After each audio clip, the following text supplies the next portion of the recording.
तो जो एप्लीकेशंस वाला पार्ट है आप लोगों के इलेक्ट्रॉनिक इफेक्ट का, वो हम लोगों ने कंप्लीट कर लिया है, सिवाय एसिडिटी एंड बेसिसिटी वाले टॉपिक को छोड़कर, क्योंकि उसके लिए मैं चाहती हूँ कि पहले तुम लोग जो एरोमेटिसिटी वाला टॉपिक होता है वो सीख लो।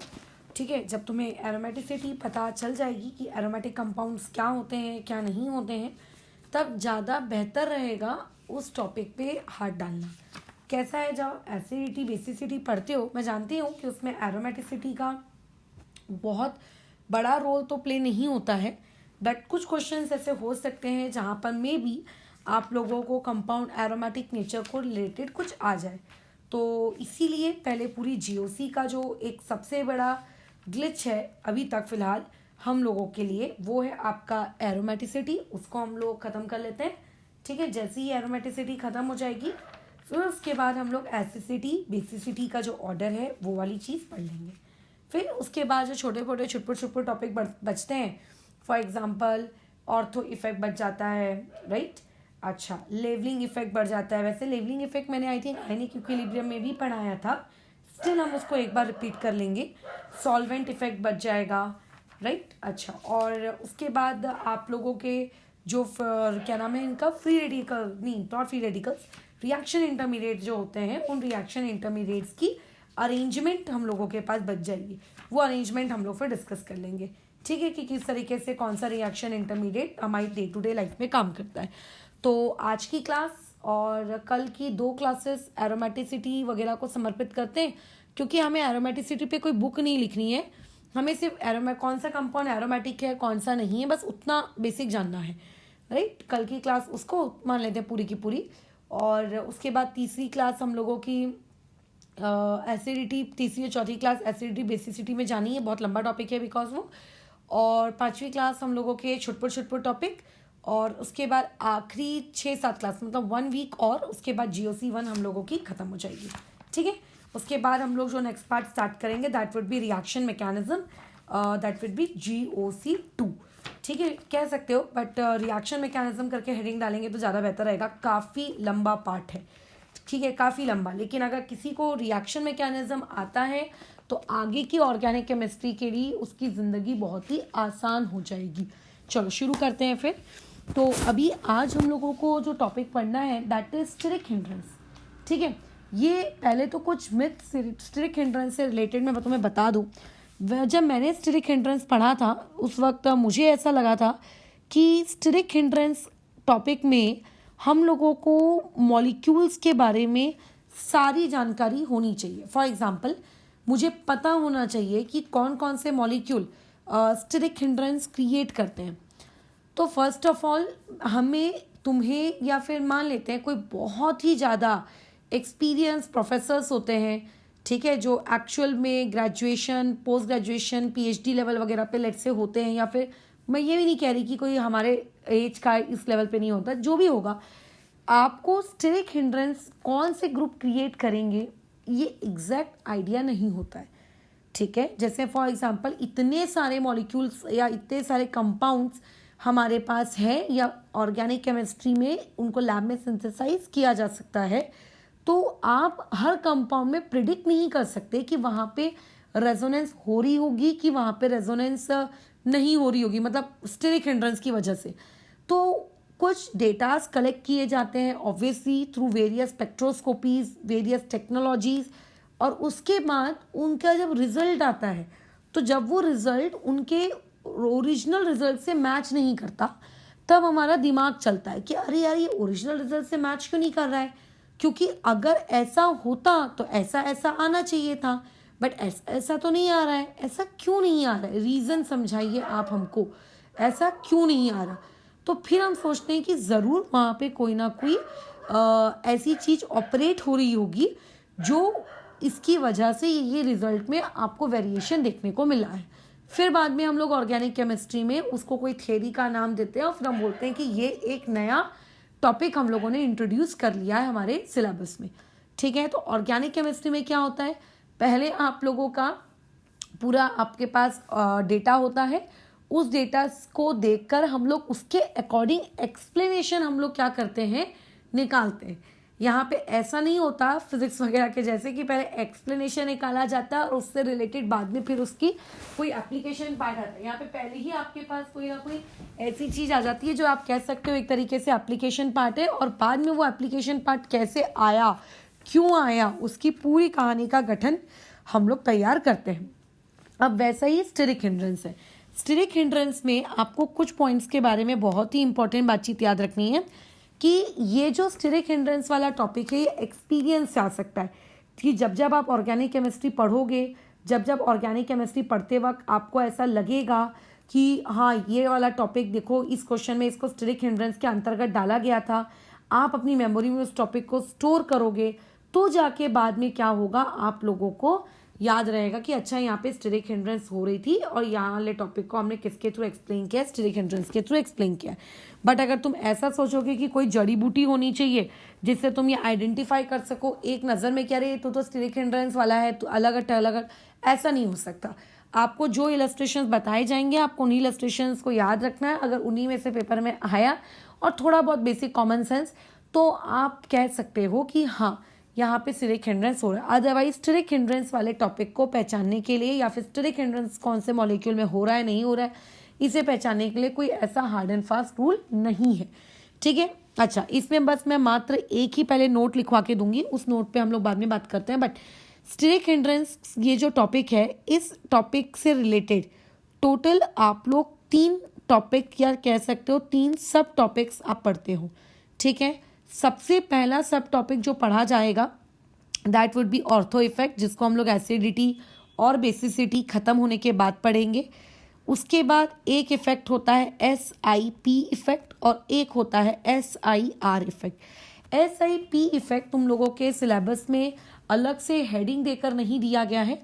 स्टेरिक हिंड्रेंस करके एक हेडिंग होती है, उसी हेडिंग के अंतर्गत ये सारे टॉपिक्स आते हैं। बट ऑर्थो इफेक्ट को हम लोग इंडिविजुअली अलग से पढ़ेंगे। SIR ये हम लोगों का आज का टॉपिक है और SIP ये मैं इस टॉपिक के ख़त्म होने के बाद एंडिंग में बता दूंगी ताकि तुम्हें पता होना चाहिए कि SIR और SIP में डिफरेंस क्या है। बट अगर किसी को स्टेरिक हिंड्रेंस समझ गया है तो उस इंसान के लिए तो यार SIR और SIP एक तरीके से दोनों एक ही कॉइन के बस क्या कह सकते हो 2 पहलू हैं बस। तो अभी सबसे पहले हम लोग यहाँ पे समझते हैं कि ये SIR होता क्या है। देखो SIR बहुत ही सिंपल सा फंडा है। इमेजिन करो आपके पास कोई एक एरोमेटिक कंपाउंड है। अब यूजुअली हम लोग हमारे पास एरोमेटिक कंपाउंड के नाम पर जिस चीज़ को हम लोग लेंगे that would be benzene ring.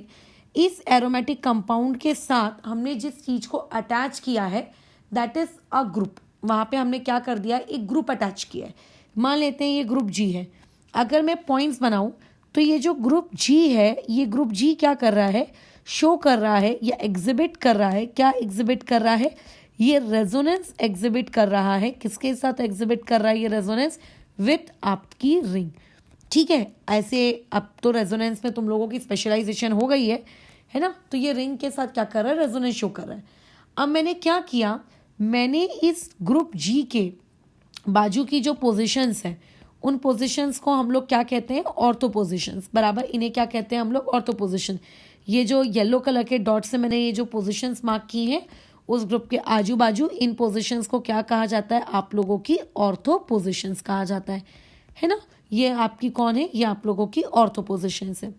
अब इस ऑर्थो पोजीशन पे मैंने क्या कर दिया, एक दूसरा ग्रुप इंट्रोड्यूस कर दिया।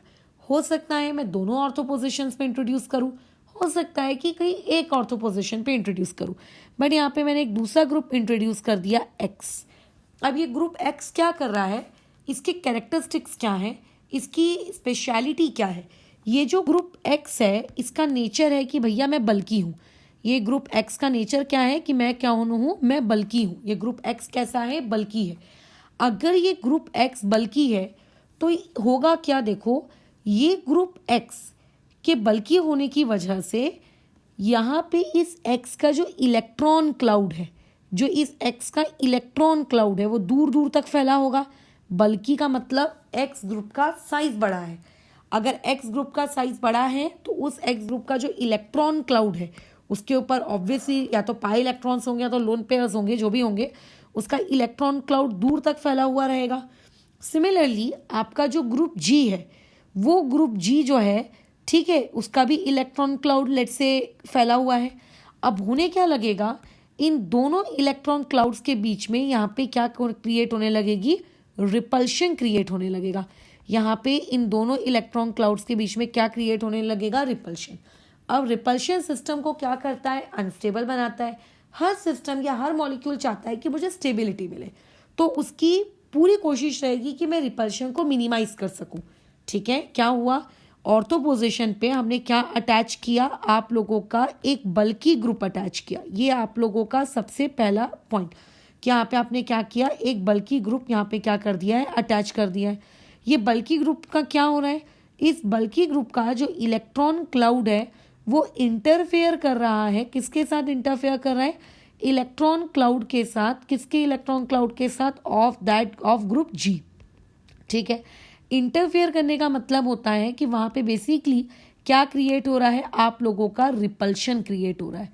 अब अगर रिपल्शन क्रिएट हो रहा होगा तो इसका मतलब आपका मॉलिक्यूल क्या होगा, अनस्टेबल होगा। अब मॉलिक्यूल नहीं चाहता कि वो अनस्टेबल हो जाए, उसको नहीं पसंद कि वो अनस्टेबल हो, तो वो पूरी कोशिश करेगा क्या होने की, ट्राई टू बिकम स्टेबल। अब वो जो एक कोशिश कर रहा है स्टेबल होने की, अब वो कैसे कोशिश कर रहा है, मतलब कैसे वो खुद को स्टेबल बना रहा है। तो देखो, एक बात ध्यान रखना कि वो चीज़ अनस्टेबल हुई क्यों, इलेक्ट्रॉन क्लाउड के रिपल्शन की वजह से। तो यहाँ पे ना ये इस रिपल्शन को मिनिमाइज करने के लिए जुगाड़ करते हैं। ठीक है, वो इस try to become stable by minimising repulsion. वो क्या करना चाहते हैं, रिपल्शन को मिनिमाइज करना चाहते हैं। अब मिनिमाइज करने के चक्कर में होता ये है कि आप लोगों का ये जो ग्रुप जी था उस एक्स के आने से पहले, ठीक है, बिफोर एक्स, ठीक है, एक्स के आने से पहले, बिफोर एक्स, आपका जो ये ग्रुप जी था, ये ग्रुप जी उस रिंग के साथ रेजोनेंस कर रहा था। या फिर मैं ये कह सकती हूँ कि जो ग्रुप जी है और आप लोगों की जो रिंग है, ये दोनों के दोनों लोग आप लोगों के कैसी थी, सेम प्लेन में लाई कर रही थी।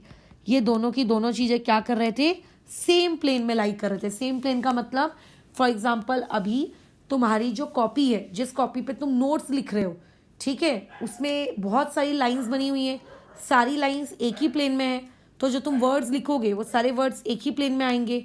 समझ रहे हो, राइट। तो वैसे ही अभी आप लोगों के पास जो बेंजीन रिंग है वो भी आपकी उसी कॉपी पे बनी हुई है, और आपके ग्रुप जी के जो भी एटम्स होंगे वो सारे के सारे एटम्स भी उसी प्लेन पे लाई कर रहे हैं। तो रेजोनेंस होने की सबसे टॉप प्रायोरिटी की जो कंडीशन होती है वो यही होती है कि ग्रुप और आप लोगों का रिंग, ये दोनों आपस में क्या होने चाहिए, सेम प्लेन में होने चाहिए। अगर ये लोग सेम प्लेन में नहीं होते हैं तो रेजोनेंस याद करना नहीं होगी। अब होता क्या है, आफ्टर एक्स, अब एक्स के आने के बाद होने क्या लगा कि आप लोगों के ये जो ग्रुप जी है, इस ग्रुप जी के इलेक्ट्रॉन क्लाउड को ये एक्स में क्या होने लगा, ये रिपल्शन क्रिएट होने लगा। अब अगर यहाँ पे रिपल्शन क्रिएट होगा तो वो पूरी कोशिश करेगा इस रिपल्शन को मिनिमाइज करने की। अब इस रिपल्शन को मिनिमाइज कैसे किया जाएगा, तो ये बेचारा ग्रुप जी जो रहता है ना, इस रिपल्शन को मिनिमाइज करने के चक्कर में, ठीक है, in order to minimise repulsion, ये ग्रुप जी अपनी एक्सिस के अराउंड रोटेट मार जाता है। ठीक है, rotate around its axis, rotate around its own axis. ठीक है, अपनी एक्सिस के अराउंड क्या कर जाता है, ये रोटेट कर जाता है, सच दैट इस तरीके से ये रोटेशन होती है कि अब आप लोगों का ये जो ग्रुप जी है is not in a plane, is not in a plane with ring, is not in a plane with ring, वो रिंग के साथ अब प्लेन में नहीं होता। यानी कि अब ये जो ग्रुप जी है ये आप लोगों के आउट ऑफ द प्लेन चला जाता है। आउट ऑफ द प्लेन का मतलब मेरा ये है कि फॉर एग्जाम्पल तुम्हारे पास लैपटॉप है, तुम लैपटॉप को खोल कर बैठे हो, तो जहां लैपटॉप का कीबोर्ड होता है समझो कि वो बेंजीन रिंग है। ठीक है, अभी जैसे मेरे पास जो लैपटॉप है वो पूरा स्ट्रेट हो जाता है, पूरे तरीके से स्ट्रेट एकदम, मतलब लंबा सा, आप उसे कह सकते हो कागज के फॉर्मेट में आप उसको एक्सपैंड कर सकते हो। वो अब मेरे भाई के पास जो लैपटॉप है वो पूरी तरीके से उसकी जो स्क्रीन है वो कैसे कह सकते हो 180 डिग्री पे एक्सपैंड नहीं होती। वो यूजुअली कैसा रहता है, बुक के जैसा रहेगा, ये ऐसा रहेगा, ये ऐसे फॉर्मेट में रहेगा। मेरा वाला एकदम पूरा स्ट्रेट बन जाता है, एकदम स्ट्रेट। तो मैं उसको वैसे में कन्वर्ट कर सकती हूँ। तो वो अगर स्क्रीन और कीबोर्ड एकदम स्ट्रेट है तो हम उसे क्या कहेंगे कि दोनों के दोनों इन प्लेन है, मतलब सेम प्लेन में है। लेकिन जो नॉर्मल लैपटॉप्स होते हैं, जैसे आपने उनको ओपन किया, ओपन करने के बाद आप उनकी स्क्रीन को कंप्लीटली बेंड नहीं कर सकते, एकदम जो है ना वो एक पर्टिकुलर एंगल पे इंक्लाइंड रहती हैं। तो ऐसे केस में क्या हो जाता है कि आपकी स्क्रीन और आपका कीबोर्ड एक पर्टिकुलर डिग्री से एक दूसरे से क्या है, अलग अलग प्लेन पे क्रिएट हो गए। तो बस ये वही चीज हो रही है कि जब वो एक्स नहीं था तो एक्चुअली कीबोर्ड और मॉनिटर दोनों कैसे थे, आपस में एक ही प्लेन में थे। ठीक है, एक ही प्लेन में थे।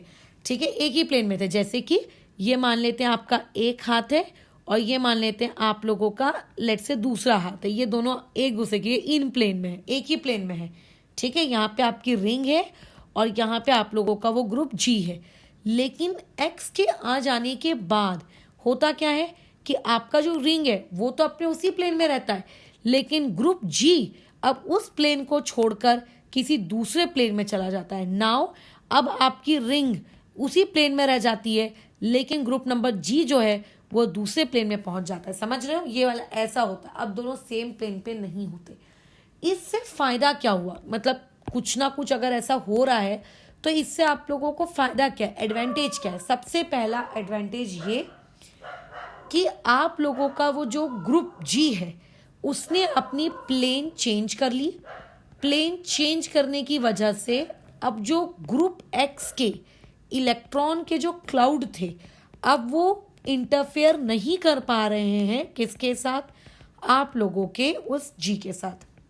और अगर इंटरफेरेंस नहीं हो रही है तो इसका मतलब स्टेबिलिटी उसने क्या कर ली, अचीव कर ली। ठीक है, तो एक्चुअली में कभी भी हम देख नहीं पाते अपनी आंखों से कि सही में वो ग्रुप रोटेट हुआ कि नहीं हुआ। हम कैसे देख पाएंगे, हम एटम्स को तो नहीं देख पाते हैं, बट हम कुछ रिजल्ट देखते हैं। उन रिजल्ट से हम लोग एक कंक्लूजन बनाते हैं। समझ रहे हो, उन रिजल्ट से हम लोग क्या करते हैं, कंक्लूजन्स बनाते हैं। तो ये वन ऑफ द आपका कंक्लूजन है। कैसे पता चला कि ऐसा हो रहा होगा, उस पर भी हम बातचीत करते हैं कि हमें कैसे पता चला। बेसिकली मुझे पता नहीं चला, जिसने इस चीज की खोज की है उसको पता चला, बट उसने ऐसा क्यों सोचा कि आखिर ऐसा क्यों हो रहा है। बट उसकी सोच में जाने से पहले हम लोग एक बार चीजों को समराइज कर लेते हैं कि हुआ क्या, what do you mean by SIR। देखो SIR का जो फुल फॉर्म होता है, एस का मतलब होता है आप लोगों का सिंपल भाषा में स्टेरिक। ठीक है, ये हो गया स्टेरिक। अच्छा, इनहिबिशन, और यहाँ पे हो गया आप लोगों का वर्ड रेजोनेंस। तो रेजोनेंस का तो मतलब तुम जानते हो, और इंग्लिश टू हिंदी ट्रांसलेशन अगर मैं करूँ तो तुम इनहिबिशन का मतलब भी जानते हो, मतलब रुकावट पैदा होना। और स्टेरिक का मतलब होता है बल्कनीनेस, क्राउडिंग, ट्रैफिक, राइट। तो किसी भी ग्रुप की बल्कीनेस की वजह से यदि किसी सिस्टम की रेजोनेंस रुक जाती है तो उसको हम लोग SIR इफेक्ट कहते हैं। ठीक है, SIR इफेक्ट, सर नहीं कहते इसको, SIR इफेक्ट कहते हो। तुम चाहो तो सर कह सकते हो, तुम्हारी चॉइस है। ठीक है, बट इसको SIR इफेक्ट कहते हैं कि किसी भी बल्की ग्रुप के मौजूद होने की वजह से, but the condition, the point to be noted, bulky group कहाँ पे होना चाहिए, ऑर्थो पोजीशन पे होना चाहिए। तो ऐसे बल्की ग्रुप की मौजूदगी की वजह से अगर किसी भी सिस्टम की, I am not talking about exactly about the benzene ring, किसी भी सिस्टम की यदि रेजोनेंस रुक जाती है तो उस रेजोनेंस के रुक जाने को ही SIR इफेक्ट कहा जाता है, राइट। अच्छा, अब ये SIR इफेक्ट के मतलब आखिर रेजोनेंस रुकी क्यों, वाई, इसका रीजन क्या। और पहली बात ये उसको अपना मतलब रेजोनेंस रोकने की नीड क्यों पड़ रही है। पहला कि जब हम लोग ऑर्थो पोजीशन पे कोई भी बल्की ग्रुप लगाते हैं, बल्कि मतलब जो साइज में बड़ा होता है, ठीक है। अब कौन सा ग्रुप साइज में बड़ा होगा इसकी एग्जैक्ट नॉलेज आपको नहीं दी जा सकती अनलेस एंड अनटिल तुम क्वेश्चंस के साथ डील करते करते उसको अपनी मेमोरी की किसी दिमाग की मेमोरी की किसी कोने में स्टोर करके ना रखो। ठीक है, तो ऐसे केस में बोलो क्या हो जाएगा, आपका जो SIR इफेक्ट है, ये SIR इफेक्ट कब ऑपरेट होता है, जब हम किसी भी ग्रुप के बाजू में कोई एक ऐसा बल्की ग्रुप लगा दें जो बल्की ग्रुप क्या करता है, इलेक्ट्रॉन्स क्लाउड इंटरफेयर करवाता है। अब इलेक्ट्रॉन क्लाउड अगर इंटरफेयर होंगे तो अनस्टेबिलिटी होगी, अगर अनस्टेबिलिटी होगी तो सिस्टम बोलो क्या करेगा, ठीक ठाक नहीं रह पाएगा। तो वो अपनी स्टेबिलिटी को अचीव करने की कोशिश करता है। उसको अचीव करने के चक्कर में वो क्या करता है, अपने एक्सिस के अराउंड रोटेट मार जाता है, और उसके जो ग्रुप है जो कि पहले बेंजीन रिंग के साथ इन प्लेन हुआ करते थे अब वो बेंजीन रिंग के साथ कैसे हो जाते हैं, आउट ऑफ द प्लेन हो जाते हैं, मतलब दोनों के प्लेन्स अलग हो जाते हैं। और जब दो चीज़ों के प्लेन अलग अलग हो जाएं तो ऐसे में रेजोनेंस नहीं होती। रेजोनेंस होने के लिए देने लेने वालों के बीच का जो प्लेन होता है ना, वो कैसा होना चाहिए, सेम होना चाहिए। अब क्योंकि रेजोनेंस रुक गई, रेजोनेंस क्यों रुकी, ड्यू टू रोटेशन, रोटेशन क्यों हुआ, ड्यू टू बल्की ग्रुप, बस। तो इससे क्या सीख मिलती है कि SIR effect reduces resonance effect, मतलब स्टेरिक हिंड्रेंस की वजह से क्या हो जाता है, रेजोनेंस रिड्यूस हो जाता है। ठीक है, बस इसी को SIR कहते हैं। अब तुम इसको अपनी इंग्लिश टू हिंदी या हिंदी टू इंग्लिश भाषा में अपनी कॉपी में लिख लेना। अदरवाइज SIR इफेक्ट के बारे में कुछ अलग से बताने लायक मेरे पास नहीं है। हाँ, अब इसमें तुम्हें सिर्फ और सिर्फ एक ही पॉइंट नोट डाउन करना है कि कुछ ग्रुप्स दुनिया में एक स्टैम्प लेके पैदा हुए हैं कि चाहे कुछ भी हो जाए, हम लोग कभी भी SIR ना तो किसी के, मतलब ना तो हम खुद कभी as a bulky group behave करेंगे। बल्की ग्रुप क्या करते हैं, दूसरों को रोटेट कराने पे मजबूर कर देते हैं। तो दुनिया के कुछ ग्रुप्स ऐसे हैं जो कभी भी खुद एज अ बल्की बिहेव नहीं करते। आप उनको ऑर्थो पे लगा भी दोगे तो उनके ऑर्थो पे लगे होने से कोई फर्क नहीं पड़ता। ठीक है, या फिर अगर उन ग्रुप के आजू बाजू में कोई दूसरे ग्रुप लग जाएं जो खुद बल्की है, तो ये साइज में इतने छोटे होते हैं कि इनके ऊपर किसी की बल्कीनेस फील नहीं होती। ठीक है, तो पहली बात मैं उन ग्रुप्स की बात कर रही हूँ जो कभी भी आप लोगों के क्या नहीं करते, नाइदर अप्लाई SIR इफेक्ट, जो किसी दूसरे पे कभी बल्कीनेस का असर नहीं डालते। ठीक है, नर दे फील SIR इफेक्ट, और ना ही उन लोगों को कभी भी क्या होता है, आप लोगों का SIR इफेक्ट फील होता है। तो ऐसे कौन से ग्रुप हैं, तो उन ग्रुप में जो सबसे पहला नाम आता है वो होता है आपका साइनाइड। क्योंकि साइनाइड लीनियर स्ट्रक्चर का होता है तो उसे कोई फर्क नहीं पड़ता। ठीक है, अच्छा, उसके बाद आप लोगों के पास O नेगेटिव, इसे कोई फर्क नहीं पड़ता, और OH, ये कुछ ग्रुप्स हैं। हाँ, इनमें एक्सेप्शन में एग्जिस्ट, ठीक है, एक्सेप्शन में एग्जिस्ट। ठीक है, ये जनरली बता रही हूँ, ये चीज़ जो मैं बता रही हूँ ना, ये चीज़ मैं कैसी बता रही हूँ, जनरली बता रही हूँ, जनरली, कि कुछ केसेस में एक्सेप्शन में एग्जिस्ट, ये जनरली है बराबर। लेकिन ये वो लोग हैं जिन लोग ना तो कभी खुद वो SIR को फील करते हैं, ना कभी किसी बेचारे दूसरों के ऊपर SIR को लगाते हैं, जबरदस्ती ठूसने की कोशिश नहीं करते। अब बात ये आती है कि हमको ऐसा क्यों लगा कि मतलब ऐसा कुछ फिनोमेना हो रहा है। तो देखो, इसके बहुत सारे इलस्ट्रेशंस हैं, मैं कुछ इलस्ट्रेशंस के थ्रू समझा कर देती हूँ, बाकी इलस्ट्रेशंस तो ऑटोमेटिकली खुद ही समझ में आ जाएंगे। सबसे पहला इलस्ट्रेशन, अब मान लेते हैं ये मेरे पास मेरी बेंजीन रिंग है प्यारी, मैं बार बार ऑल्टरनेट डबल पोजिशंस नहीं बनाऊंगी, मैं गोला बना रही हूँ। ये NO2 है। अब तुम तो जानते हो कि अब क्या होगा, ये -M ग्रुप है। NO2 कैसा ग्रुप है, -M, मतलब ये वाया रेजोनेंस क्या करेगा, ये इलेक्ट्रॉन विड्रॉ करेगा। कहाँ से इलेक्ट्रॉन विड्रॉ करेगा, रिंग से इलेक्ट्रॉन विड्रॉ करेगा। इलेक्ट्रॉन विड्रॉ करेगा फ्रॉम रिंग, विथ और ड्रॉ के बीच में गैप आ गया, इसको ठीक कर लेना। अब ऐसे में क्या होगा, अगर रेजोनेंस होती, इफ रेजोनेंस अकर्स, अगर मान लेते हैं यहाँ पर मैं तुमसे ये कहूँ कि रेजोनेंस हुई, तब ऐसे केस में जो आप लोगों का नाइट्रोजन है एंड जो कार्बन है वो क्या करता है, एक्वायर कर लेता है। क्या एक्वायर कर लेता है, डबल बॉन्ड। तुम तो जानते हो ना कि अगर मान लेते हैं मैंने इस गोले को लेट से हटा दिया, और गोले को हटा देने के बाद अगर मैं ये ऑल्टरनेट डबल बॉन्ड पोजीशंस की बात कर रही हूँ, तो ये दोनों इलेक्ट्रॉन्स यहाँ शिफ्ट हो जाएंगे। अगर वो दोनों इलेक्ट्रॉन वहाँ शिफ्ट हो गए तो वहाँ डबल बॉन्ड कैरेक्टर आ जाएगा, बराबर। अच्छा, और अगर वहाँ पे डबल बॉन्ड कैरेक्टर आ गया, ठीक है, तो ऐसे केस में क्या होगा, जो कार्बन और नाइट्रोजन के बीच में जो बॉन्ड लेंथ यूजुअली होनी चाहिए थी, ठीक है, रेजोनेंस की वजह से आप ये देखोगे कि अब वहाँ पे जो बॉन्ड लेंथ है, ठीक है, कार्बन और नाइट्रोजन के बीच की, वो अब क्या है, कम है, क्योंकि उसने क्या कर लिया, डबल बॉन्ड कैरेक्टर एक्वायर कर लिया। और डबल बॉन्ड कैरेक्टर एक्वायर करने की वजह से बॉन्ड लेंथ डबल हो गई, और डबल हो गई इसका मतलब बॉन्ड ऑर्डर डबल हो गया, और बॉन्ड ऑर्डर अगर डबल हो गया तो बॉन्ड लेंथ घट गई।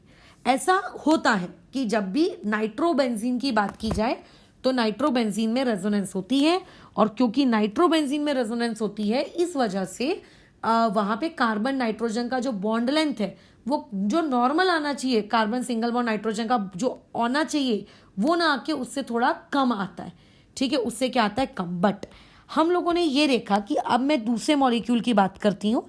मैंने यही सेम मॉलिक्यूल लिया, इस सेम मॉलिक्यूल में मैंने यहाँ पे NO2 ग्रुप लगाया और यहाँ पे मैंने CH3 ग्रुप लगाया। तो यहाँ पे मेरी एक्सपेक्टेशन क्या थी, यहाँ पे हम लोग क्या एक्सपेक्ट कर रहे थे, हम यहाँ से एक्सपेक्ट कर रहे थे सेम अबो, मतलब same result as above.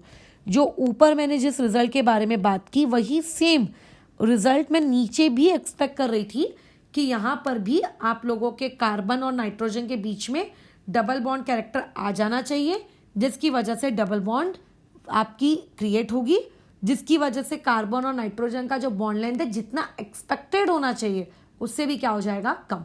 But यहाँ पर हम लोगों को अबोव रिजल्ट्स नहीं मिले, ठीक है, हमको यहाँ पे अबोव रिजल्ट्स नहीं मिले, आर नॉट शोन। हमको यहाँ पे अबोव रिजल्ट नहीं मिले, बल्कि हमको क्या मिला, वी ऑब्टेन या वी ऑब्जर्व डैट, ये ज़्यादा बेटर वर्ड रहेगा, हमने ये ऑब्जर्व किया कि कार्बन नाइट्रोजन की नॉर्मल बॉन्ड लेंथ हमको मिल रही है। यानी कि नॉर्मल बॉन्ड लेंथ मिलने का मतलब क्या होता है, no double bond character, DB मतलब डबल बॉन्ड, और नो डबल बॉन्ड मतलब नो रेजोनेंस। अब नो रेजोनेंस अगर आया तो हम लोगों के दिमाग में सवाल, हमारी बत्ती जली, आखिर ऐसा क्यों, कि क्यों वहाँ पे रेजोनेंस नहीं हो रही। मतलब रिजल्ट्स हमारे हाथ में है, तुम्हारे को तुम्हारी मार्कशीट मिल गई 12 बोर्ड्स की, 10 बोर्ड्स की, अब तुम वो एनालाइज कर रहे हो कि आखिर तुम्हें कम मार्क्स क्यों आए, ठीक है। तो अभी हम लोगों को डेटा मिल गया, अब डेटा कहाँ से मिला वो तुम्हारा टॉपिक नहीं है, तुम्हारा कंसर्न नहीं होना चाहिए, बट हमें डेटा मिल गया। अब डेटा मिलने के बाद हम ये सोच रहे हैं कि आखिर ऐसा क्यों हुआ, क्यों वहाँ पे रेजोनेंस नहीं हो रही, जो कि नाइट्रोबेंजीन में तो हो रही थी। तो यहाँ पे ऐसा क्या है ऊपर वाले मॉलिक्यूल में और नीचे वाले मॉलिक्यूल में, आखिर ऐसा क्या डिफरेंस है जो यहाँ पे रेजोनेंस नहीं हो रही। तो हम ये देखते हैं मिथाइल ग्रुप, ये मिथाइल ग्रुप आप लोगों का क्या है, डिफरेंस है। यहाँ पे आप लोगों का पॉइंट ऑफ डिफरेंस क्रिएट हो रहा है। ऊपर वाले स्ट्रक्चर में आप लोगों के पास मिथाइल ग्रुप नहीं था और नीचे वाले स्ट्रक्चर में आप लोगों के पास क्या है, मिथाइल ग्रुप है।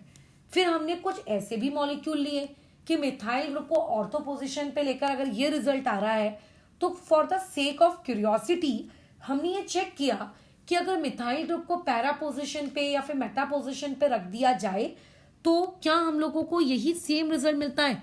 तो हम लोगों को ये रिजल्ट आप लोगों का not for Meta and para, Meta and para के लिए नहीं मिल रहा है, ये सिर्फ और सिर्फ कब मिलता है, जब हम लोग उस मिथाइल ग्रुप को कौन सी पोजीशन पे लगाते हैं, ऑर्थो पोजीशन पे लगाते हैं। सिर्फ ऑर्थो पोजीशन पे लगाने पर ही हम लोगों को रेजोनेंस नहीं मिल रही, सिर्फ ऑर्थो पोजीशन पे लगाने पर। तो हमने सोचा कि आखिर ऑर्थो पोजीशन पे लगाने पर ऐसा क्या हो रहा है कि क्यों रेजोनेंस नहीं हो रही वहां पर। तो हमने वहां पे फिर बोला कि अच्छा CH3 मतलब जरूर आप लोगों का एक बल्की ग्रुप रहा होगा जिसने उसको जरूर आउट ऑफ द प्लेन फेंक दिया होगा, इसकी वजह से रेजोनेंस नहीं हुई। अदरवाइज तुम खुद सोचो रेजोनेंस नहीं होने का और क्या लॉजिक होगा, चीजें अगर इन प्लेन है तो रेजोनेंस क्यों नहीं होगा, रेजोनेंस तो होगा ही ना। सो देयरफॉर रेजोनेंस अगर नहीं हो रही है तो इसका मतलब जरूर आपका अब वो वाला ग्रुप, वो वाला मतलब नाइट्रो ग्रुप और आप लोगों का नीचे का रिंग, ये लोग कैसे हो चुके हैं, अब आउट प्लेन, मतलब दोनों डिफरेंट डिफरेंट प्लेन में जा चुके हैं, ठीक है। तो यहाँ पे क्या होता है, ये मिथाइल ग्रुप की वजह से NO2 अपने इस एक्सिस के अराउंड रोटेट कर जाता है और अब ये मॉलिक्यूल आप लोगों का कंप्लीटली एक प्लेन में लाई नहीं करता, जिसकी वजह से यहाँ पे रेजोनेंस क्या हो जाती है, आप लोगों की रुक जाती है। तो यहां से जन्म हुआ SIR का कि अच्छा यानी कि बल्कीनेस यानी कि स्टेरिक हिंड्रेंस जैसी भी कोई चीज दुनिया में हो सकती है। इसके और भी इलस्ट्रेशंस हैं। फॉर एग्जांपल एक बहुत ही फेमस चीज होती है कि अगर आप अल्कोहल्स को और अगर आप कार्बोक्सिलिक एसिड्स को रिएक्ट कराते हो, जो कि आपने 10th क्लास में भी कराया है, तो वहां से क्या बनता है, एस्टर बनता है और वहां से वाटर एलिमिनेट होता है। और इस रिएक्शन में हम लोग यूज करते हैं कंसंट्रेटेड H2SO4, जो इस क्वेश्चन में किसके जैसे, मतलब इस रिएक्शन में किसके जैसे बिहेव करता है, एक कैटलिस्ट के जैसे बिहेव करता है। आगे आप एस्टरिफिकेशन रिएक्शन की पूरी मैकेनिज्म पढ़ोगे जो कि आपने 10वीं कक्षा में नहीं पढ़ी, ठीक है। अच्छा, तो अब जैसे कि यहाँ देखो, ये आप लोगों के पास एक नॉर्मल सा बेंजीन रिंग है, इस नॉर्मल से बेंजीन रिंग के पास मैंने क्या किया बोलो, इस नॉर्मल से बेंजीन रिंग के पास हमने क्या किया, आप लोगों का COOH ग्रुप मैंने लगाया। इस COOH ग्रुप के आजू बाजू मैंने ये लो 2 CH3 लगा दिए। अब मैं तुमसे बोल रही हूं कि इसमें आप अल्कोहल डालो। तो अल्कोहल डालने के बाद हम लोगों की एक्सपेक्टेशन क्या है कि यहाँ पे एक इस्टरिफिकेशन रिएक्शन होनी चाहिए। आप यही एक्सपेक्ट कर रहे हो ना कि यहाँ पे इस्टरिफिकेशन रिएक्शन होनी चाहिए। तो आप ये ऑब्जर्व करते हो कि यहाँ पे किसी भी प्रकार की कोई भी इस्टरिफिकेशन रिएक्शन नहीं हो रही है, नो इस्टरिफिकेशन रिएक्शन। अब आखिर यहाँ पे इस्टरिफिकेशन रिएक्शन क्यों नहीं हो रही, इस्टरिफिकेशन रिएक्शन में दिक्कत क्या है, इस्टरिफिकेशन रिएक्शन में आखिर तकलीफ क्या है। तो इसका मतलब ये जो CH3 के ये जो 2 बल्कि ग्रुप थे, इन 2 बल्कि ग्रुप ने क्या कर दिया, ये जो अल्कोहल के अंदर से जो H+ आता है ना, इस H+ को यहां तक पहुंचने में इसको रोक दिया। ठीक है, अब तुम्हें ऐसा लगता है कि छोटे छोटा H+ है, इसको कौन रोकेगा मैडम, वो तो छोटा सा है, कहीं से भी घुस जाएगा। बट देखो, हम लोग H+ को देख नहीं सकते। हम लोगों के पास जो चीज हम देख सकते हैं वो है डेटा, जो हम लोगों को मशीन्स के थ्रू या ऑब्जर्वेशंस के थ्रू हमें पता चलता है। फिर हम लोग उस डेटा को कंक्लूड करते हैं कि आखिर ऐसा क्यों हुआ होगा। अब इसी के उलट अगर मैं बाजू में तुम लोगों को एक ऐसा मॉलिक्यूल बनाकर दे दूं जो कुछ इस प्रकार का है, जैसे यहाँ पे CH3 है, यहाँ पे CH3 है, यहाँ पे आपका CH2 है और यहाँ पे फिर COOH। अब तुम देखो अब हो क्या रहा है, इसके बीच में, इसके बीच में, इसके बीच में, इन तीनों के बीच में क्या हो रहा है, रिपल्शन क्रिएट हो रहा है ना। लेकिन अब ये तो COOH ऊपर में है, तो यानी कि इस बेचारे पर ऑलमोस्ट कह सकते हो आप कोई भी रिपल्शन नहीं हो रहा। अब ऐसे में जब कोई रिपल्शन नहीं हो रहा और अब तुम अगर अल्कोहल डालोगे तो उस अल्कोहल के अंदर से जो H+ क्रिएट होगा वो H+ आसानी से इजीली आप लोगों का क्या हो सकता है, ऊपर जा सकता है और यहाँ पे आप लोगों को इस्टरिफिकेशन रिएक्शन देखने को मिलेगी।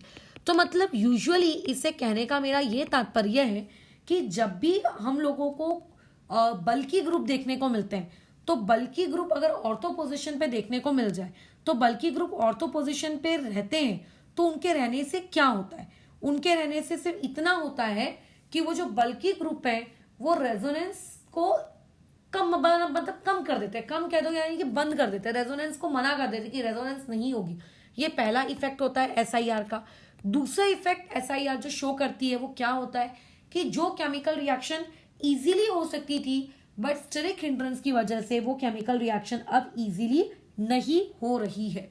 ये दूसरा इफेक्ट होता है। पता बेसिकली क्वेश्चंस के वाया तुम लोगों को क्या बताए जा रहे हैं, इफेक्ट्स बताए जा रहे हैं कि स्टेरिक इनहिबिशन रेजोनेंस की वजह से आपको क्या क्या चीजें देखने को मिलती है। और एक तो JEE वालों का बहुत ही फेमस क्वेश्चन होता है, ये तो 1-2 बार पेपर में आया भी है, वैसे अलग अलग तरीकों से पूछा गया है। जैसे बेंजीन रिंग है, इस बेंजीन रिंग के यहाँ पे उन लोगों ने ये ऐसा एक बल्कि ग्रुप लगा दिया। ठीक है, याद रखना 2 degree 3 degree methyl group, ethyl group all are considered as a bulky group. अब तुम ये बात याद रखो, ये मैंने ऑलरेडी जब तुम्हें मेसोमेरिक इफेक्ट पढ़ाया था तब तुम्हें बताया था। ठीक है, तुम्हें बताया था कि फिलहाल तो ये जो आपको ग्रुप दिख रहा है, ये ग्रुप क्या है, ये ग्रुप आप लोगों का क्या कर सकता है, ये +I कर सकता है। ठीक है, क्या ये ग्रुप हाइपर कॉन्जुगेशन करेगा, नो, यहाँ पे कोई हाइपर कॉन्जुगेशन नहीं होगी। क्यों नहीं होगी, क्योंकि यहाँ पे कोई भी अल्फा हाइड्रोजन नहीं है, समझ रहे हो, राइट, यहाँ पे कोई अल्फा हाइड्रोजन नहीं है। ओके ठीक है मैडम, +I तो होगा। +I का मतलब इलेक्ट्रॉन डोनेट हो रहा है, इलेक्ट्रॉन डोनेट हो रहा है किस चीज को, रिंग को इलेक्ट्रॉन डोनेट हो रहा है। अब जब जब इलेक्ट्रॉन रिंग को डोनेट होता है तो उस पर्टिकुलर रिंग की कौन सी पोजीशंस इलेक्ट्रॉन रिच होती हैं, ऑर्थो एंड पैरा पोजीशंस जो होती है ना, उस लोगों की कंपैरेटिवली टू मेटा पोजीशन, वो पोजीशन इलेक्ट्रॉन क्या होती है, रिच होती है। ये तो तुम जानते हो कि ortho and para positions comparatively rich होती हैं। ये मैंने मेसोमेरिक इफेक्ट के दौरान समझाया है। अब मान लेते हैं आपने यहाँ पे कोई न्यूक्लियोफाइल की एंट्री दिलवा रहे हो। न्यूक्लियोफाइल का मतलब एक इलेक्ट्रॉन रिच स्पीशीज, हम इस पे भी बात करेंगे कल परसों में। ठीक है, इलेक्ट्रॉन रिच स्पीशीज। अब मुझे एक बात बताओ, अच्छा रुको, नॉट न्यूक्लियोफाइल, न्यूक्लियोफाइल कैसे करवा सकते हो, इलेक्ट्रोफाइल करवा लेते हैं। न्यूक्लियोफाइल थोड़ी ना एक इलेक्ट्रॉन रिच जगह पे जाएगा। ठीक है, इलेक्ट्रोफाइल, इलेक्ट्रोफाइल का मतलब इलेक्ट्रॉन डेफिशिएंट स्पीशीज। अब तुम खुद अपना छोटा सा ब्रेन लगाओ, कोई भी electron deficient species benzene ring की कौन सी पोजीशन पे जाना पसंद करेगी, ऑब्वियस है उसी पोजीशन पे जो रिच हो। मतलब हर इलेक्ट्रॉन डेफिशिएंट स्पीशीज का ये एम होता है कि या तो भैया हम ऑर्थो पे चलेंगे या तो हम लोग पैरा पे चलेंगे। तो ऐसे केस में जब भी आप एक बेंजीन रिंग, ठीक है, जब भी आप एक बेंजीन रिंग जो कि आपकी इलेक्ट्रॉन रिच है, उसको जब भी आप एक इलेक्ट्रोफाइल के संपर्क में लाते हो तो ऐसे में हमेशा दो प्रोडक्ट बनते हैं ऑलमोस्ट। एक ऑर्थो का प्रोडक्ट बनता है, यानी कि यदि इलेक्ट्रोफाइल ऑर्थो पे जाता तो क्या प्रोडक्ट बनता, और एक प्रोडक्ट क्या बनता है कि यदि इलेक्ट्रोफाइल पैरा पे जाता तो क्या प्रोडक्ट बनता। तो हमेशा दो प्रोडक्ट बनते हैं। बट ये जो ऊपर मैंने तुम लोगों को रिएक्शन लिख कर दी है, इसमें अगर मैंने अब इलेक्ट्रोफाइल की एंट्री करवाई तो इलेक्ट्रोफाइल यहां से आपको सिर्फ एक ही पोजीशन पे जाएगा। वो कौन सी पोजीशन पे जाएगा? पैरा। ठीक है, वो ऑर्थो पोजीशन पे जाएगा ही नहीं। अच्छा, अब तुम में से कुछ लोगों को ऑर्थो और पैरा पोजीशंस के बीच में कंफ्यूजन हो रहा होगा। तो देखो, किसी भी ग्रुप के आजू बाजू की जो पोजीशंस होती हैं, these positions are termed as ortho. ठीक है, this positions are termed as ortho. मैंने ऐसा देखा है कि कई स्टूडेंट के दिमाग के अनुसार ये ऑर्थो होता है। ठीक है, ऐसा नहीं होता। आप रिंग में ग्रुप कहीं भी लगा दो, उस ग्रुप के आजू बाजू की जो दो पोजीशंस होंगी that are termed as ortho positions. फिर उन ऑर्थो के आजू बाजू की जो दो होंगी that are termed as meta, और जो एक बच गई वो डेफिनेटली पैरा। ठीक है, तो इस पर्टिकुलर क्वेश्चन में आपको सिर्फ और सिर्फ एक पैरा प्रोडक्ट मिलेगा। क्यों पैरा प्रोडक्ट मिलेगा? क्योंकि ऑर्थो पोजीशंस के, ये देखो ये क्या है, ये बहुत बल्कि ग्रुप है। ये बल्कि ग्रुप इतना है, इतना ज्यादा बल्कि है कि इलेक्ट्रोफाइल की यहाँ पे एंट्री को, इस इलेक्ट्रोफाइल की यहाँ पे एंट्री को ये मना कर देता है। इलेक्ट्रोफाइल को जगह नहीं मिल पा रही है ऑर्थो पोजीशन पे जाके चिपकने की, इसीलिए यहाँ पे सिर्फ एक ही प्रोडक्ट बनेगा। तो प्रोडक्ट कौन सा बनेगा? ऑर्थो बनेगा कि पैरा बनेगा? ये भी आप लोगों का काफी हद तक स्टेरिक हिंड्रेंस वाली चीजें क्या कर लेती हैं, कंट्रोल कर लेती हैं। तो इसी को हम लोग क्या कहते हैं, आप लोगों का basically SIR and its application. SIR क्या होता है कि बल्कि ग्रुप की वजह से जो जो आपको चेंजेस देखने को मिलेंगे किस चीज में, आप लोगों के इस पर्टिकुलर मॉलिक्यूल में, उसको हम लोग SIR कहेंगे। चेंजेस की लिस्ट में अभी तक हम कितने चेंजेस पढ़ चुके हैं? टोटल 3। पहला क्या पढ़ा कि रेजोनेंस अटक जाती है। दूसरा हमने क्या पढ़ा? दूसरा हमने ये पढ़ा कि रिएक्टिविटी पे भी फर्क पड़ जाता है। जो चीजें हो सकता है रिएक्टिव होती वो रिएक्टिव नहीं हो रही हैं। तीसरा हमने क्या पढ़ा? ऑर्थो प्रोडक्ट बनेगा कि पैरा प्रोडक्ट बनेगा, इस चीज को भी ये चीज गवर्न करती है।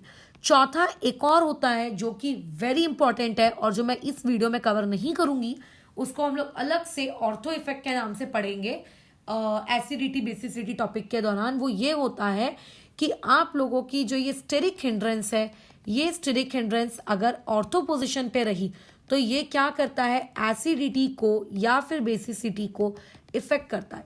ठीक है, एसिडिटी या फिर बेसिसिटी जो होती है, या फिर मैं ऐसा कहूं कि एसिडिक और जो बेसिक स्ट्रेंथ होती है किसी भी मॉलिक्यूल की, है ना, उसकी एसिडिक और उसकी बेसिक स्ट्रेंथ को भी ये मतलब चेंज कर देता है।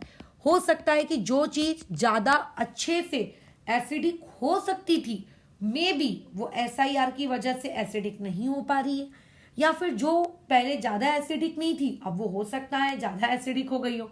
तो बेसिकली ये उसको भी वेरी करवाता है। ये इसका चौथा पॉइंट है। क्या है इसका? ये चौथा पॉइंट कि इस पे भी इसका क्या होता है, फर्क पड़ता है, बल्कि बहुत ज्यादा फर्क पड़ता है।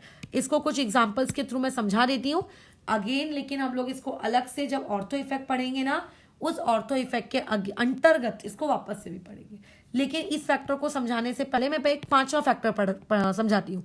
वो होता है आपकी स्टेबिलिटी ऑफ कार्बोकैटायन या फिर stability of let's say free radical. ठीक है, या कुछ भी मान लो कि किसी भी रिएक्शन इंटरमीडिएट की वो स्टेबिलिटी को भी असर करता है। हमें लग रहा होगा कि अरे स्टेबिलिटी को कैसे असर कर सकता है, बराबर स्टेबिलिटी को तो थोड़ी ना फर्क पड़ना चाहिए। आप लोगों के इस बल्कि ग्रुप से बहुत फर्क पड़ता है। एक एग्जांपल और सारी समस्या का समाधान। ये तुम लोगों के पास एक बेंजीन रिंग है, यहाँ पे मैंने कार्बोकैटायन देखो यहाँ क्रिएट किया। फिर मान लेते हैं मैंने एक और बाजू में रिंग ले ली और मैंने यहाँ पर स्टिल मेरा कार्बोकैटायन यहीं पर है और मैंने यहाँ पे 2 सींग लगा दी, है ना। अब तुमसे अगर कोई पूछ रहा है कि स्ट्रक्चर ए में और स्ट्रक्चर बी में कौन सा वाला स्ट्रक्चर आपको लगता है कि ज्यादा मतलब किसका कार्बोकैटायन ज्यादा स्टेबल होगा, तो मेजॉरिटी ऑफ स्टूडेंट्स का कहना क्या होगा कि आप लोगों का स्ट्रक्चर नंबर जो बी है वो स्ट्रक्चर नंबर बी ज़्यादा स्टेबल होगा। किसके मतलब उसका जो कार्बोकैटायन है वो ज़्यादा स्टेबल होगा as compare to the carbocation of A. ऐसा क्यों कहेंगे हमें मेजॉरिटी ऑफ लोग? क्योंकि उन्हें ये लगेगा कि देखो मैडम ये भी मिथाइल ग्रुप ये भी इलेक्ट्रॉन दे रहा है, ये भी मिथाइल ग्रुप ये भी इलेक्ट्रॉन दे रहे हैं, ये भी मिथाइल ग्रुप ये भी इलेक्ट्रॉन दे रहे हैं। तो बेसिकली उस कार्बोकैटायन को जगह जगह से इलेक्ट्रॉन मिल रहे हैं और जितने ज्यादा उसको इलेक्ट्रॉन मिलेंगे वो चीज उतनी ही क्या होती जाएगी, स्टेबल होती जाएगी। हमें से मेजॉरिटी ऑफ लोगों को यही लगेगा तो हम लोग ये आंसर मार्क कर देंगे, बट ऐसा नहीं होता है। तुम ये देखो ये कार्बोकैटायन या फिर छोड़ो ये ग्रुप एक 2 डिग्री ग्रुप है और 2 डिग्री के ग्रुप के बाजू में आपने मिथाइल ग्रुप लगाया। Methyl is a bulky group, methyl is a bulky group. तो मिथाइल ग्रुप क्या करता है, मिथाइल ग्रुप उसके स्टेरिक हिंड्रेंस क्रिएट करता है। तो ये जो CH3 है ना, ये CH3 क्या कर रहे हैं, आजू बाजू के 2 CH3 ये स्टेरिक हिंड्रेंस क्रिएट कर रहे हैं। और तुमको तो पता है कि जब जब दुनिया में स्टेरिक हिंड्रेंस क्रिएट होगी, ठीक है, जब जब दुनिया में स्टेरिक हिंड्रेंस क्रिएट होगी तो उस स्टेरिक हिंड्रेंस की वजह से अनस्टेबिलिटी अराइज होगी और अनस्टेबिलिटी को मिनिमाइज करने के लिए ये ग्रुप अपनी एक्सिस के अलोंग रोटेट कर लेगा। और अगर ये ग्रुप अपनी एक्सिस के अलोंग रोटेट कर गया तो इसका मतलब ये जो ऊपर वाला पार्ट है, ये ऊपर वाला पार्ट कहाँ हो जाएगा, आउट ऑफ द प्लेन हो जाएगा। मतलब रिंग के out with respect to ring, with respect to ring ये वाला जो ग्रुप है ये ग्रुप क्या हो जाएगा, आउट ऑफ द प्लेन हो जाएगा। और अगर ये group out of the plane होने लगा तो इसका मतलब किसी भी प्रकार की कोई भी रेजोनेंस उसको रिंग के तरफ से नहीं मिल रही है ना। पहले रिंग से उसको जो रेजोनेंस मिल रही थी, जिस रेजोनेंस के वाया वो अपने आपको पहले खुद को स्टेबल करा रहा था, वो उसको नहीं मिलेगी। हाँ ये ऊपर वाले डेफिनेटली मिलेंगे क्योंकि इन दोनों का रेजोनेंस से कोई वास्ता नहीं, वो तो इनको यहाँ पे भी मिल रहा है। बट जो रिंग की तरफ से रेजोनेंस मिलनी चाहिए थी वो रिंग की तरफ से किसी भी प्रकार की उसको रेजोनेंस नहीं मिलेगी। और अगर उसको रेजोनेंस नहीं मिल रही है इसका मतलब जो तुम्हारे अंदर क्यूरियोसिटी थी कि नहीं नहीं उसको तो रेजोनेंस मिल रही है और रेजोनेंस मिलने की वजह से वो तो स्टेबल होगा, बहुत ज्यादा स्टेबल होगा बी वाला, क्योंकि 4 लोग उसको दे रहे हैं। तो यहाँ पे ऐसा कुछ भी नहीं होगा, ठीक है, यहाँ पे ऐसा कुछ भी नहीं होने वाला है। ये इसका सबसे, तो इसका जो करेक्ट ऑर्डर रहेगा वो ये रहेगा, ये इसका करेक्ट ऑर्डर है, ठीक है। तो आप जब भी सोचो किसके बारे में, स्टेरिक हिंड्रेंस के बारे में, तो स्टेरिक हिंड्रेंस अलग अलग चीजों को पे भी असर डाल सकती है, ठीक है। हम लोग और डिस्कशन करते हैं स्टेरिक हिंड्रेंस पे, जितनी चीजें मुझे पता है वो सारी हम लोग बातचीत कर लेते हैं। हाँ एसिडिटी और बेसिसिटी को छोड़कर, क्योंकि एसिडिटी और बेसिसिटी में फिलहाल इस टॉपिक में इंक्लूड करना नहीं चाह रही हूँ, ठीक है। वो हम लोग जब अलग से एसिडिटी बेसिसिटी पढ़ेंगे तब हम लोग उसमें वाला टॉपिक इंक्लूड कर लेंगे, वहां पे बहुत सारे क्वेश्चन करेंगे ऑर्थो इफेक्ट वगैरह के, ठीक है। अभी राइट नाउ वो सब चीजों को करके कोई मतलब नहीं है, अभी जो पढ़ाना मेन मकसद है पहले अपन वो पढ़ लेते हैं। अच्छा पॉइंट नंबर 6, और भी कोई फैक्टर है जिसको ये मतलब असर डालता है, किस होता है वगैरह वगैरह। तो देखो कुछ असर की बात तो अपन बाद में करते हैं, फिलहाल एक इलस्ट्रेशन लेते हैं, क्वेश्चन लेते हैं। क्वेश्चन देखो कुछ इस प्रकार से है, आप लोगों के पास ये रिंग दी हुई है, इस रिंग की मैंने ऑलमोस्ट हर पोजीशन पे NO2 लगा दिया। अब NO2 भी अपना आप में एक अच्छा खासा बल्की ग्रुप है, यहाँ पे मैंने N लगा दिया, यहाँ Me लगा दिया, यहाँ पे मैंने Me लगा दिया, और नाइट्रोजन पे तो ऑब्वियस है लोन पेयर होगा ही होगा, है ना। अच्छा अब होता कैसा है, यहाँ पर कहानी इसकी किस प्रकार से है, इसको हम लोग कंपेयर कर रहे हैं इस प्राणी के साथ। यहाँ पे NO2 को ना मैं थोड़ा सा एक्सपैंड करके बना देती हूँ, ये इस तरीके से। नीचे वाले NO2 को मुझे एक्सपैंड करने की नीड नहीं है, बट इस वाले NO2 को मुझे एक्सपैंड करने की नीड थी, ये मैंने एक्सपैंड कर दिया, ठीक है। यहाँ पे मैंने लगा दिया नीचे NO2। अब तुमको किसी ने पूछा कि बताओ भाई ये जो लोन पेयर है, ठीक है, इन दोनों केस में से किस केस में ये लोन पेयर रेजोनेंस करेगा, ठीक है, किस केस में लोन पेयर रेजोनेंस करेगा, in which case lone pair participate in resonance, ये तुमसे पूछ लिया गया। अब ऐसे में क्या होगा, हम में से मेजॉरिटी ऑफ लोगों की थिंकिंग देखो कैसे जाएगी, अरे राइट हैंड वाला ग्रुप तो कितना मतलब बेसिकली हमें ऐसा लगेगा कि दोनों ही ग्रुप कैसा है, बल्कि है, राइट। अच्छा बट ध्यान दो यहाँ पे कैसा हो रहा है कि ये NO2 तो दोनों ही केसेस में आपके कॉमन है। ये वाला ग्रुप आपका NMe जिसकी वजह से ये ग्रुप अपने आप में काफी खुद बल्की हो गया, और NH2 बिल्कुल भी बल्की नहीं है।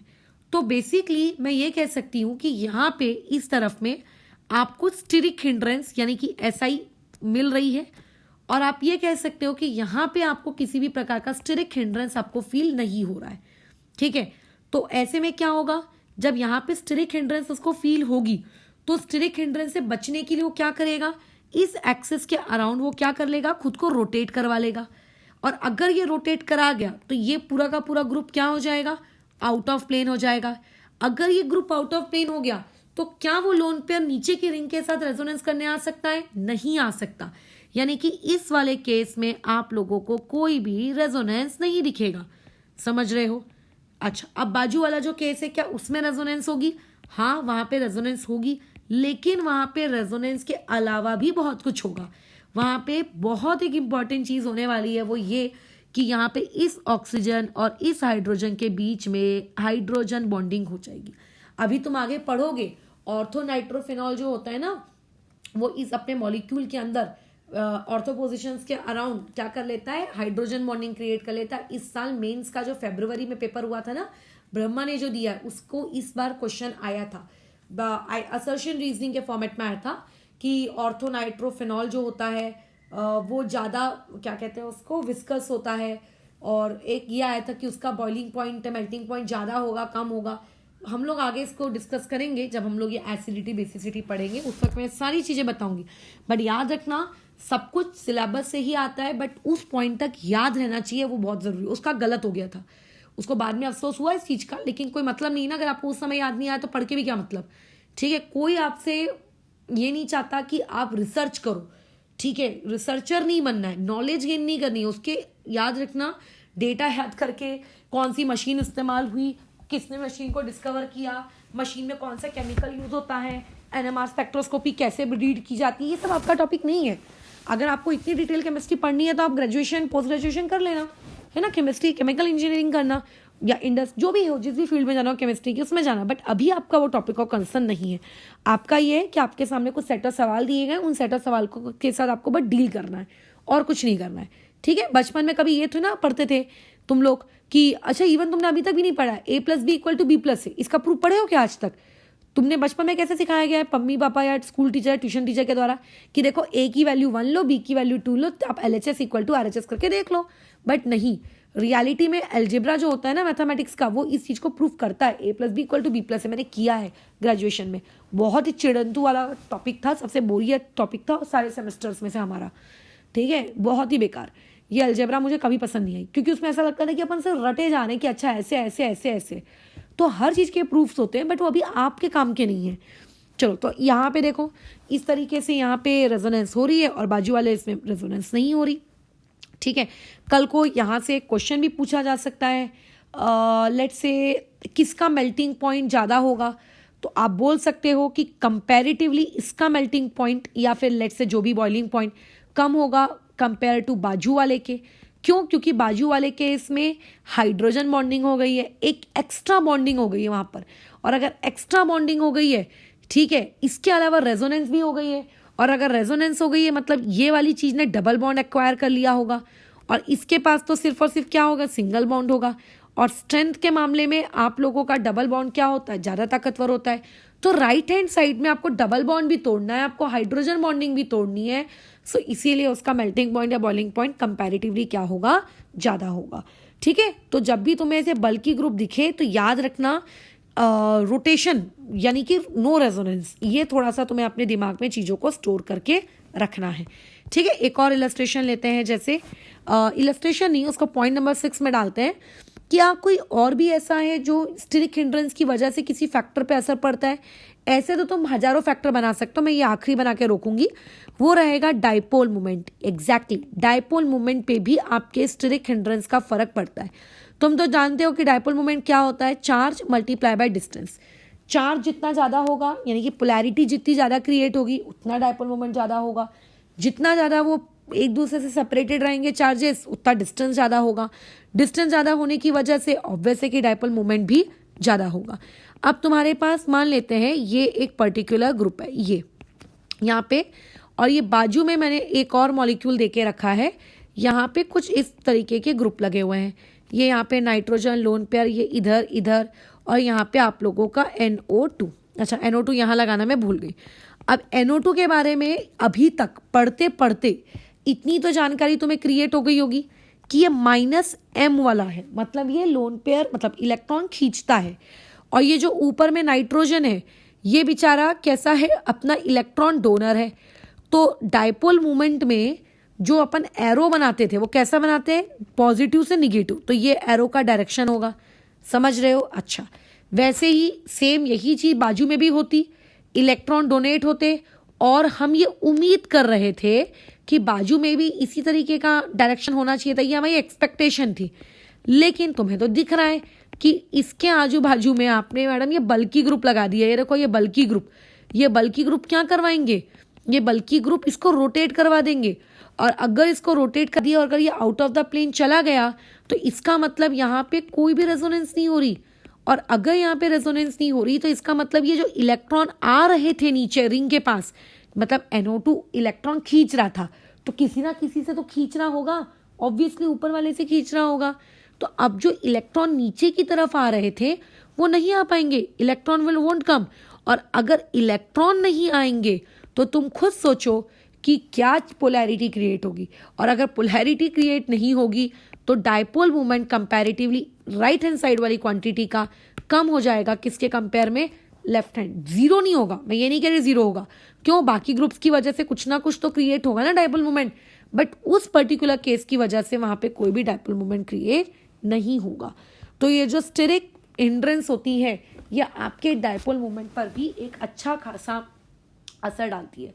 बट याद रखना, ये जो आपका स्टेरिक SIR होता है ये आपको तभी मिलता है जब बेंजीन रिंग डाई सब्सटीट्यूटेड हो।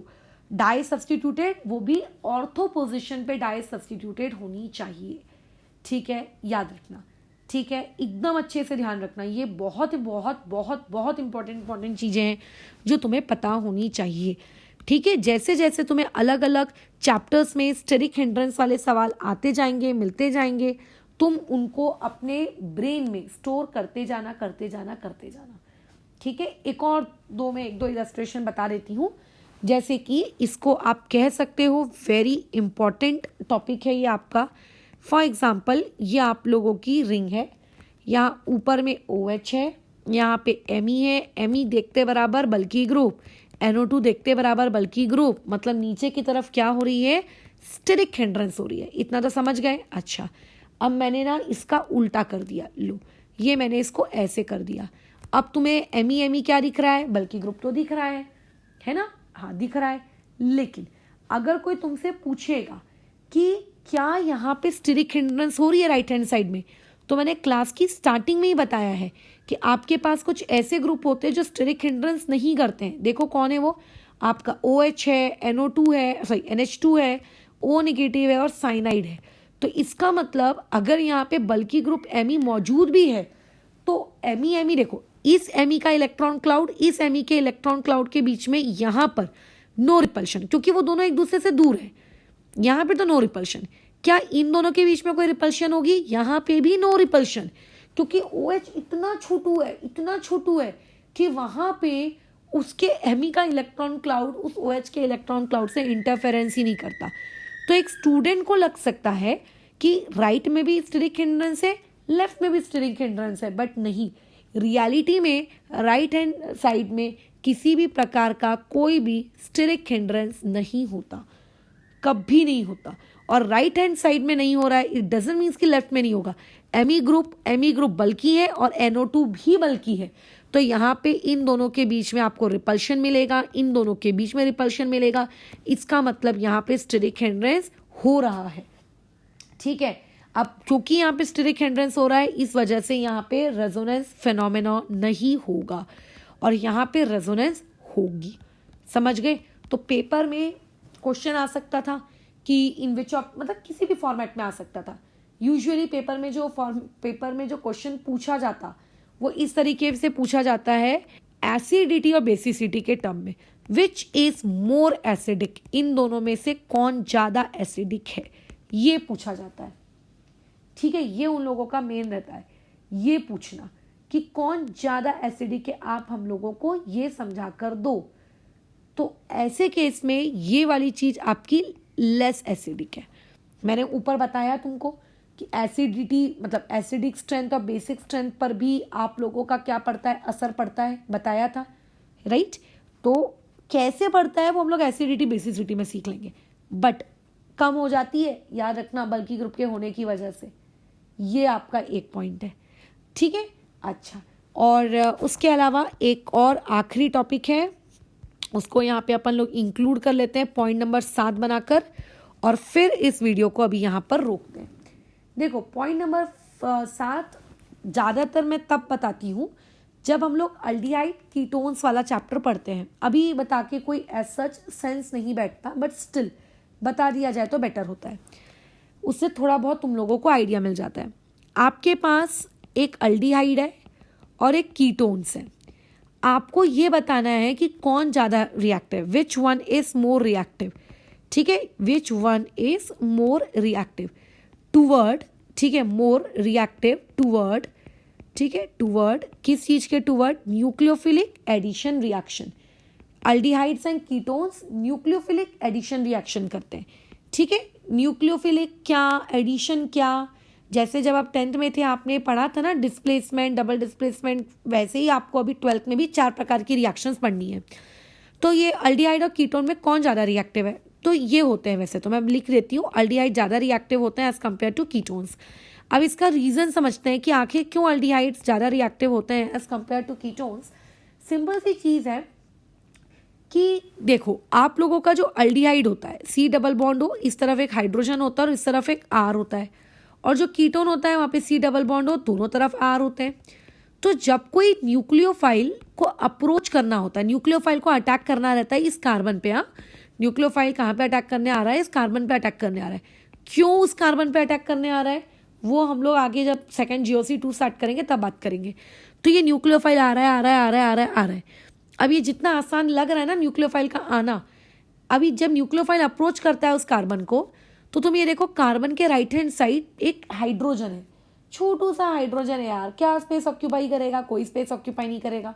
तो बहुत ही सिंपल तरीके से अल्डिहाइड में वो न्यूक्लियोफाइल चला जाता है, क्योंकि वहाँ पे कोई भी सिग्निफिकेंट हिंड्रेंस नहीं होती, क्योंकि एक हाइड्रोजन है, ये बहुत ही स्मॉल स्पेस ऑक्यूपाई करता है, स्मॉल स्पेस, बहुत ही स्मॉल स्पेस इसने ऑक्यूपाई की है। अब लेकिन जब यही सेम न्यूक्लियोफाइल को आप बोलोगे कि उस कार्बन पे कीटोन्स के केस में आप जाके अटैक करवाओ, तो अब यहाँ पे R ग्रुप है। अब R ग्रुप का मतलब मिथाइल, इथाइल है ना, तो मिथाइल ये लोग बल्कि लोग हैं। अच्छा, अब बल्कि तो थे ही थे, साथ में ऊपर से प्लस आई से इलेक्ट्रॉन भी देंगे इसकी तरफ, इसकी तरफ, मतलब ये जो कार्बन है ये जितना डेफिशिएंट होना चाहिए था उतना डेफिशिएंट रहेगा क्या, नहीं, क्योंकि प्लस आई देखो, दो यहाँ पे फैक्टर्स काम कर रहे हैं। पहला तो बल्कि है, अब अगर वो बल्कि है और न्यूक्लियोफाइल आ रहा है तो बेसिकली होगा क्या, न्यूक्लियोफाइल के इलेक्ट्रॉन क्लाउड और ग्रुप के इलेक्ट्रॉन क्लाउड के बीच में रिपल्शन, क्योंकि इलेक्ट्रॉन इलेक्ट्रॉन इनके बीच में रिपल्शन, ये पहला फैक्टर। तो जिसकी वजह से न्यूक्लियोफाइल जितनी आसानी से अल्डिहाइड्स में घुस पाया था उतनी आसानी से अब वो कीटोन्स में नहीं घुस सकता। ये पहला पॉइंट। पॉइंट नंबर 2 भी है एक यहाँ पर कि जो आजू बाजू के जो आपने ग्रुप लगा के रखे हैं कार्बन के, वो प्लस आई वाले ग्रुप हैं। प्लस आई वाले जो ग्रुप होंगे वो उस कार्बन पार्शियल पॉजिटिव को इलेक्ट्रॉन डोनेट करेंगे। अब अगर वो उसको इलेक्ट्रॉन डोनेट करेंगे तो वो उसके पार्शियल पॉजिटिव चार्ज को डिक्रीज करेंगे। अब तुम खुद सोचो, जो न्यूक्लियोफाइल है, न्यूक्लियोफाइल एक रिच स्पीशीज है, न्यूक्लियोफाइल का मतलब इलेक्ट्रॉन रिच, और इलेक्ट्रॉन रिच स्पीशीज कहाँ पे जाना पसंद करेगी, डेफिशिएंट पर। बट कीटोन्स के केस में तो डिफिशियंसी क्या की जा रही है, डिफिशियंसी रिमूव की जा रही है। तो न्यूक्लियोफाइल क्या देखेगा, हट यार यहाँ तो डिफिशियंसी है ही नहीं, छोड़ो मैं यहाँ नहीं जाता, भाग यहाँ से। तो ये 2 रीजंस होते हैं जिसकी वजह से अल्डिहाइड्स की रिएक्टिविटी कई गुना ज़्यादा हो जाती है आप लोगों में, किसमें, आपके कीटोन्स के कंपेयर में। क्योंकि वो जो 2 ग्रुप्स होते हैं ना आजू बाजू के, वो क्या कर देते हैं, आप लोगों का बहुत ही तमाशा क्रिएट कर देते हैं। एक तो हिंड्रेंस और दूसरा प्लस आई करने की वजह से उसके ऊपर का पार्शियल पॉजिटिव चार्ज भी डिक्रीज कर देते हैं। समझ रहे हो, बस यही था तुम लोगों का स्टेरिक हिंड्रेंस वाला टॉपिक। तो स्टेरिक हिंड्रेंस देखो ऐसी चीज़ है जो आप समय के साथ साथ एक्सपीरियंस करोगे कि अच्छा इस मॉलिक्यूल में स्टेरिक हिंड्रेंस हो रहा है, इसके अंदर स्टेरिक हिंड्रेंस नहीं हो रहा है। ठीक है, अभी हम लोगों का जो कल की क्लास का टॉपिक रहेगा दैट वुड बी एरोमेटिसिटी। हम लोग जो चीज़ कल पढ़ेंगे वो एरोमेटिसिटी पढ़ेंगे, और उसके अलावा एरोमेटिसिटी को पढ़ने के बाद हम लोगों का जो नेक्स्ट टॉपिक रहेगा वो रहेगा आपका हाइड्रोजन बॉन्डिंग के एप्लीकेशंस। नहीं चलो पहले फिर एसिडिटी बेसिसिटी पढ़ लेंगे, फिर हाइड्रोजन बॉन्डिंग तो क्योंकि तुमने पढ़ा है तो ज़्यादा मेहनत की मुझे नहीं पड़ेगी। देखो टाइम लगता है, सिलेबस बहुत वास्ट होता है केमिस्ट्री का, बहुत वास्ट। उसमें मतलब अगर तुम एक एक चीज़ डिटेल में पढ़ने जाओ बहुत वास्ट, मतलब बहुत, हमको बहुत स्पीड में चीज़ें कवर करनी है। ठीक है, याद रखना। चलो तो अभी फिलहाल इस चीज़ को यहाँ रोकते हैं, अभी कल क्लास आगे कंटिन्यू करेंगे।